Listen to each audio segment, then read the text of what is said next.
요셉은 이스마엘 사람들 손에 끌려가서 결국에 이집트에 팔려가게 됐어요. 사실 상황만 두고 본다면 요셉의 상황은 아주 절망적이죠. 형들에게 버려진 것도 모자라서 이제 신세가 완전히 노예로 전락해 버렸기 때문에 그렇습니다. 바로 며칠 전까지만 하더라도 아버지 품에서 채색옷을 입고 마음껏 맛있는 걸 먹으면서 편안하게 생활을 했단 말이에요. 그런데 더 이상 채색옷도 입지 못하고 더 이상 누군가의 보호도 받을 수 없고 편하게 생활할 수도 없는 그런 노예의 처지가 되어버렸습니다. 예전처럼 응석 부릴 그런 처지도 아니에요. 아버지의 사랑을 독차지했던 아들에서 속박된 인생을 살아야 하는 인생으로 완전히 뒤바뀌어 버리고 말았습니다. 그렇게 팔려간 곳은 이집트 바로 왕의 경호대장 보디발의 집이었습니다. 그렇게 요셉은 이제 보디발의 노예가 되어서 그 집에서 정말 힘들게 일을 하게 되었습니다. 근데 보통 이렇게 되면요, 자기 삶을 비관하고 한탄하는 게 보통적으로는 정상적이에요. 그렇죠? 어쩌다가 내가 이렇게 됐나? 형들 때문에 내 인생이 완전히 망했네. 이제 노예가 되어버렸으니 내 인생은 이렇게 그냥 늙다가 죽어버리겠구나 라고 생각을 하면서 주인이 시키는 일도 억지로 눈치 봐가면서 적당히 하고 그냥 그렇게 살았을 겁니다. 그런데요, 이 요셉은 뭔가 좀 달라요. 이 죽지 못해 사는 인생이 아니라 마치 자기의 삶이 노예였던 것처럼, 아니 그것보다 더 이상으로 마치 노예의 삶이 자기의 사명인 것처럼 굉장히 열심히 일을 했어요. 얼마나 열심히 일을 했는지요, 이 주인이었던 보디발이 보기에도 너무 성실해 보였고 그 모든 것을 다 믿고 맡겨도 될 만큼의 그런 모습이었다라는 것을 오늘 본문에서는 이야기하고 있습니다. 그래서 순식간에요, 이 요셉은 보디발의 모든 집안을 관할하는 넘버 2가 돼버렸어요. 오늘 본문에서 요셉도 그렇게 이야기를 하죠. 자기 위에 사람이 없다. 주인과 마님 외에는 내 위에 사람이 없다. 그렇게 되었다. 그런데요, 게다가 하나님께서 요셉이 손을 대는 모든 것마다 형통하게 하셔서 보디발의 집에도 축복이 임하게 되어버렸어요. 그래서 어쩌면 노예로 전락해버렸던 이 요셉의 인생이 조금은 나아지는 듯한 모습이 오늘 본문에 조금 보입니다. 그런데요, 그렇게 해피엔딩으로 끝나면 좋았을 텐데 그렇지가 않습니다. 보디발의 아내가 이 남편의 만족을 못했던 건지 젊고 잘생긴 요셉을 유혹하기 시작했어요. 오늘 본문에서도 분명하게 이야기를 하죠. 굉장히 잘생기고 외모가 준수했더라. 쉴 새 없이 요셉에게 잠자리에 함께 가자, 침대로 자꾸 끌어당기고 이렇게 했던 거예요. 하지만 요셉은 내 주인이 집안의 모든 것들을 나에게 다 맡겨주었지만 한 가지 나에게 허락하지 않은 것이 있는데 그게 바로 부인입니다. 주인의 부인을 내가 어떻게 함부로 대할 수 있습니까? 그건 나에게 허락된 일이 아닙니다. 뿐만 아니라 내가 그런 악한 일을 저질러서 어떻게 하나님을 거역하는 그런 모습을 보일 수 있겠냐며 그렇게 단호하게 거절을 하게 되었습니다. 요셉은요, 젊은 나이고 한참 왕성할 시기였기 때문에요, 그런 유혹에 어떻게 보면 쉽게 빠져들 만한 상황에 있었을지도 몰라요. 그렇게 눈앞에 보이는 쾌락에 눈이 멀어서 멀리 바라보지 못하고 당장 눈앞에 있는 쾌락을 선택할 수도 있었을 것입니다. 사실 이럴 때에 많은 이들은 이런 유혹들 앞에 쉽게 넘어지는 모습들을 우리는 많이 보곤 합니다. 멀리 바라보지 못하고 바로 눈앞에 있는 쾌락과 만족을 택할 때가 참 많아요. 요즘 뉴스를 봐도 그런 사건들이 굉장히 많이 있죠.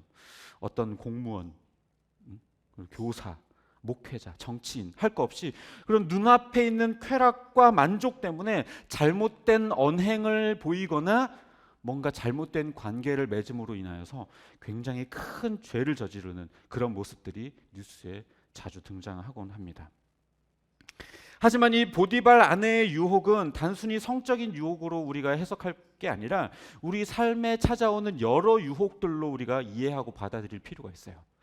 우리의 삶 가운데에요, 이런 성적인 유혹 말고도 돈, 명예, 쾌락, 여러 가지 만족들, 이런 것들로 인한 관계들로 인한 여러 유혹들이 우리에게 찾아옵니다. 그럴 때에 우리 앞에 찾아오는 이 유혹들 앞에서 우리는 너무 쉽게 눈앞에 있는 만족을 택할 때가 있어요. 돈 때문에, 내 자존심 때문에, 명예 때문에, 그 사람과의 관계 때문에 자꾸만 너무나도 쉽게 눈앞에 있는 것들을 택해버리는 그런 경우가 더러 있습니다. 하지만 요셉은요, 하나님을 생각하면서 이 모든 유혹들을 다 뿌리쳐 버렸어요. 그가 그렇게 혈기왕성한 나이였음에도 불구하고 이런 유혹을 뿌리칠 수 있었던 까닭은 바로 하나님에 대한 믿음 때문이었어요. 오늘 본문에서도 분명하게 이야기를 하죠. 내가 어떻게 이런 악한 죄를 저질러서 하나님을 거역할 수 있겠습니까? 아니, 그냥 성적인 일을 하는 게 왜 하나님을 거역하는 거예요? 하나님을 거역하는 것과 성적인 죄를 저지르는 것과 도대체 직접적인 어떤 연관성이 있습니까? 우리가 눈으로 보기에는 그것이 하나님을 거역하는 거라고 생각하지 않죠. 쉽게 말해 우리가 어떤 물질적인 것을 택하고 거짓말을 하고 누군가를 미워하고 이것을 우리가 하나님을 거역하는 죄라고 우리는 인식하나요? 사실 그렇게 인식하진 않죠. 아, 내가 거짓말했네. 아, 내가 돈을 더 사랑했네. 이렇게만 생각하지 하나님을 거역했네라고 생각하지 않는데, 이 요셉은 자신이 그렇게 행동하는 것이 하나님을 거역하는 거라고 생각을 했어요. 그만큼 하나님에 대한 믿음이 굉장히 깊었다라는 사실을 우리는 볼 수 있는 것입니다. 그런데요, 문제는 이렇게 요셉이 하나님을 잘 섬기고 믿음을 보이면 하나님께서 복 주시고 앞으로의 모든 인생이 정말 탄탄대로처럼 펼쳐져야 되는 거 아니에요? 그런데 오늘 본문에 보니까 그렇게 되지가 않았어요. 더 큰 위기에 봉착하고 말았어요. 보디발의 아내가 이 요셉과 집에 단둘이 남게 되는, 왜 그렇게 됐는지 모르겠지만 그런 상황이 되었을 때 요셉의 옷을 붙들고 간청하면서 또다시 유혹하기 시작한 겁니다. 그러자 요셉은 이번에 아예 붙잡혀버린 그 겉옷을 그 자리에 벗어버린 채 아예 집 밖으로 나가버렸습니다. 그렇게 단둘이 있는 상황을 벗어나려 했던 거죠. 하지만 결국 떠나면서 벗어버렸던 그 옷이 화근이 되어버렸어요. 그 여인은 자기가 거절당한 사실에 너무 화가 나서 자기 남편에게 그 옷을 보여주면서 요셉이 자신을 겁탈하려 했다라고 하면서 그렇게 거짓으로 이야기를 했던 겁니다. 그 이야기를 듣고 이 보디발은 너무 화가 나서요, 생각했어요. 아니, 내가 기껏 믿어서 모든 재물들과 집안일들을 다 맡겨주었거늘 감히 내 아내를 넘봐? 라고 생각해서 이 보디발이 자기가 관할하고 있는 왕의 죄인들을 가두는 그 감옥에 요셉을 쳐넣게 되어버렸습니다. 한 여인의 욕망과 분노로 인한 거짓말 하나가 그나마 조금 인생이 나아지고 있었던, 굉장히 나락으로 떨어졌다가 그나마 조금 나아지고 있었던 이 요셉의 인생을 완전히 더 깊은 나락으로 추락하게 만들어 버렸어요. 그야말로 설상가상, 엎친 데 덮친 격이죠. 이해가 안 돼요. 야곱은 어떤 문제가 닥쳤을 때 자기 꾀로 자꾸만 그 문제를 해결하려 했기 때문에 어떻게 보면 하나님께서 그에게 징계를 하시고 고난이 찾아오는 게 너무나 당연했어요. 하지만 요셉은 아니잖아요. 요셉은 이렇게나 하나님을 잘 섬기고 하나님의 뜻대로 살려고 굉장히 애쓰고 노력하고 있는데 왜 이런 위기와 고난이 찾아오는 걸까요? 대체 왜 하나님은 이렇게 신앙 좋은 요셉을 이렇게까지 몰아세우는 걸까요?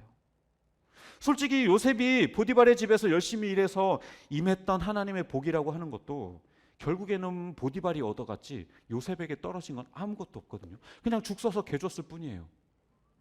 그러니까 따지고 보면 요셉이 얻은 것은 아무것도 없어요. 좋아진 건 하나도 없어요. 그냥 계속 노예의 인생이었고 노예의 인생도 버거운데 이제는 범죄자가 되어버렸어요. 그것도 그냥 범죄자가 아니라 그냥 지금의 세상에서도, 감옥에서도 가장 모든 사람들이 싫어한다라고 하는, 경멸한다라고 하는 성범죄자가 되어버렸어요. 우리는 때로 선한 사람들이 해를 당하고 악한 자들이 잘 되는 걸 보면서 하나님을 원망할 때가 있죠. 또 우리가 겪는 알 수 없는 억울한 일들을 통해서도 하나님 앞에 원망할 때가 많이 있습니다. 그런데 사실요, 인생에 찾아오는 위기와 고난은요, 누구를 가리고 찾아오지 않아요. 의인, 죄인, 조금 더 착하게 사는 사람, 악하게 사는 사람 골라서 찾아가지 않아요. 착하게 산다고 해서 인생에 고난이 없이 편하게 사는 것도 아니고 악하다고 해서 맨날 고난만 당하면서 사는 것도 아닙니다. 정도와 빈도수의 차이는 좀 있을 수 있겠지만 고난과 위기는 결국에 누구에게나 다 찾아오는 일이에요. 그러니까 어떤 면에서 요셉이 당한 고난은요, 열심히 살았음에도 하나님이 요셉을 괴롭히는 게 아니라 그냥 아무 이유 없이 찾아오는 고난일 수도 있는 거예요. 다만 그 고난을 그냥 고통으로 지나치게 하시지 않으시고 그것조차 요셉의 인생을 인도하는 길로 하나님께서 바꾸어 가고 계신 것이죠. 근데 또 이상한 건요, 요셉은 이 상황에 한마디도 변명을 하지 않아요. 한번 되돌아서 생각해 보면요, 요셉이 형들 손에 노예로 팔려가게 되었을 때도요, 요셉이 어떤 말을 했는지, 어떤 생각과 어떤 판단을 했는지에 대한 기록이 전혀 없어요. 오늘 본문에서도 이렇게 누명을 쓰게 됐는데도요, 아무런 변명도 하지 않아요. 물론 이 요셉이 사실대로 그 이야기를 보디발에게 한다고 해서 보디발이 믿어줄 것도 아니긴 하겠지만, 그래도 믿어주든 믿어주지 않든 자신의 억울함과 자신이 깨끗함에 대해서 항변할 수는 있잖아요. 주인님, 그렇지 않습니다. 나는 그렇지 않았습니다. 그저 겉옷을 벗어놓았을 뿐입니다. 내지는 저 부인이 지금 거짓말하고 있습니다. 자꾸만 나를 유혹하기에 그냥 겉옷을 뿌리친 채 도망쳐 나왔을 뿐입니다 라고 사실을 이야기할 만도 한데요, 요셉은 전혀 그렇지 않아요. 그냥 그 누명을 그냥 그 고스란히 다 쓰고 조용히 감옥에 갇혀버려요. 그 보디발 아내의 거짓에 한마디도 대꾸하지 않았어요. 대체 왜 요셉은 한마디 변명도 하지 않았을까요? 이것도요, 하나님에 대한 신뢰 때문에 그래요. 내가 억울한 일을 당하고 누명을 쓸지라도 이것조차도 하나님의 뜻이 있을 거라는 믿음이 요셉에게 있었던 거예요. 이것도 나에게 필요한 일이라서 하나님이 당하게 하셨겠지라고 하는 믿음이 이에게 있었다라는 거예요. 그 누구보다 자기의 삶을 실수 없이 온전하게 인도하고 계실 거라고 하는 믿음이 그 안에 확고하게 있었던 거예요. 사실 찾아오지 않을 일이었으면 모르겠지만 어차피 찾아올 일이었었다면 거기에 대고 내가 아무리 항변하고 변명한다고 한들 그 일이 달라지지는 않을 거라고 보았던 거죠. 결과적으로 노예로 팔려갔을 때에도, 그리고 유혹이 다가왔을 때에도, 그리고 누명을 쓰게 되었을 때에도 요셉은 한결같이 하나님의 인도와 섭리를 온전하게 믿고 신뢰하고 있었던 거예요. 말씀을 정리하도록 하겠습니다. 우리는 인생에서 수많은 고난과 위기를 맞이해요. 하지만 따지고 보면 이 요셉만큼 절망적인 상황에 내몰리는 경우는 그렇게 흔치는 않을 겁니다. 물론 때로 그보다 더 큰 아픔을 겪을 수는 있겠지만 일반적으로 이렇게 요셉처럼 몰아치는 고난 가운데 살지는 않을 거예요. 그런데요, 이 요셉은 그 누구보다 의연하고 처연한 모습들을 보여주고 있어요. 자기 삶에 대해서 전혀 비관하지도 않고요. 그렇다고 해서 그저 막연하게 낙관하지도 않고 피하거나 변명하지도 않고 그저 주어진 상황에서 자기가 할 수 있는 최선의 일을 해요. 노예로 팔려갔다고 해서 정말 노예 근성으로 노예처럼 사는 게 아니라 정말 최선을 다해 열심히 일해서 보디발의 눈에 보기에도 저 사람은 하나님이 돕고 있구나라는 것을 보게끔 만들었던 사람이죠. 그가 그렇게 할 수 있었던 것은요, 누구보다 자기 삶을 완벽하게 인도하신다는, 하나님이 자기의 삶을 완벽하게 이끌고 계신다라고 하는 그 믿음이 있었기 때문이에요. 그 믿음 하나로 모든 역경과 유혹들을 다 이겨낼 수 있었던 것입니다. 그러니까 어떻게 보면요, 내 상황이 이래서, 조건이 이래서, 내 처지가 이래서, 내 고난, 나에게 찾아오는 이 고난과 이 위기 때문에 어쩔 수 없어, 난 못하겠어, 할 수 없어, 안 할 거야, 이것들은요 다 어떻게 보면 핑계예요, 핑계. 우리가 진정 하나님을 온전히 신뢰하고 바라본다면 그 어떤 상황도 우리를 무너뜨릴 수 없다는 사실을 우리는 깨닫게 될 거예요. 어떠한 고난과 위기라 할지라도 이것도 하나님의 완벽한 인도하심 안에 있는 거다라고 하는 그 믿음으로 살아갈 수 있게 될 것입니다. 인생이라고 하는 선 위에 고난이라고 하는 것은 하나의 점에 불과해요. 그 점 하나하나에 함몰되어서 좌절하기엔 인생은 생각보다 길어요.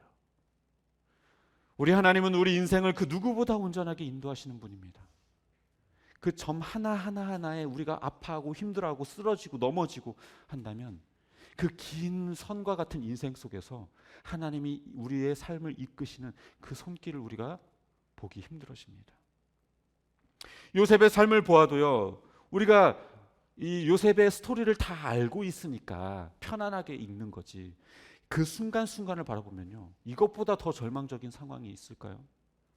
당장에는 인생이 나락으로 떨어지는 것처럼 보이지만 그 안에 섬세한 하나님의 손길이 존재한다는 것을 우리는 본문을 통해 알 수 있게 됩니다. 만일 요셉의 형들이 요셉을 죽였더라면 어떻게 됐을까요? 팔지 않고, 노예로 팔지 않고 죽여버렸다면. 그리고 보디발이 이 자기 아내의 얘기에 따라서 요셉을 또 죽여버렸다면, 감옥에 보내지 않고 죽여버렸다면 어떻게 했을까요? 그것도 아니라 요셉이 자기의 삶을 그냥 비관해버렸다면 또 어떻게 됐을까요?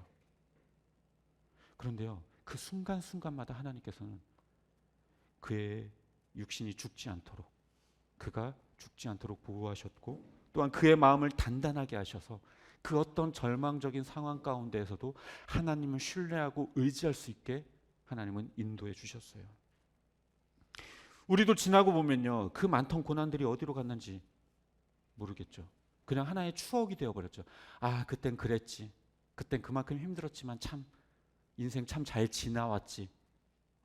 하나님께서 잘 인도해 주셨지. 라는 걸 우리들의 발자취를 보면 깨닫게 되잖아요. 그 고난들 속에서 하나님께서 우리의 삶을 그 누구보다 온전하게 이끄셨구나라는 것을 우리가 발견하지 않습니까? 또 그 과정 속에서 내가 얼마나 신앙적으로 단단해져 왔는지를 우리는 또 깨닫게 되지 않습니까? 그렇다고 한다면, 우리가 이것을 깨닫는다면 앞으로 우리가 걸어가야 할 그 걸음 속에서 다가오는 고난과 위기도 하나님께 맡겨볼 수 있지 않을까요? 반반이에요. 따지고 보면 하나님께 맡길 것이냐, 비관할 것이냐. 하지만 그 결과는 완전히 달라질 겁니다. 우리가 하나님을 온전히 신뢰하고 따르는 그 순간 정말 하나님의 그 놀라운 손길을 발견하게 될 것이고, 그냥 점 하나하나에 불과한 그 작은 그림에 매몰되는 게 아니라 하나님의 큰 그림을 발견하게 될 것이고, 우리를 향한 하나님의 놀라운 계획과 섭리를 발견하게 될 것입니다. 그렇게 되면 우리의 인생은요, 지금과는 완전히 달라져 있을 거라고 확신합니다. 바라기는 우리의 삶을 그 누구보다 온전하게 이끄시는 그 하나님을 의심치 말고 신뢰함으로 온전히 의지하는 저와 여러분이 되시기를 주님의 이름으로 축복합니다.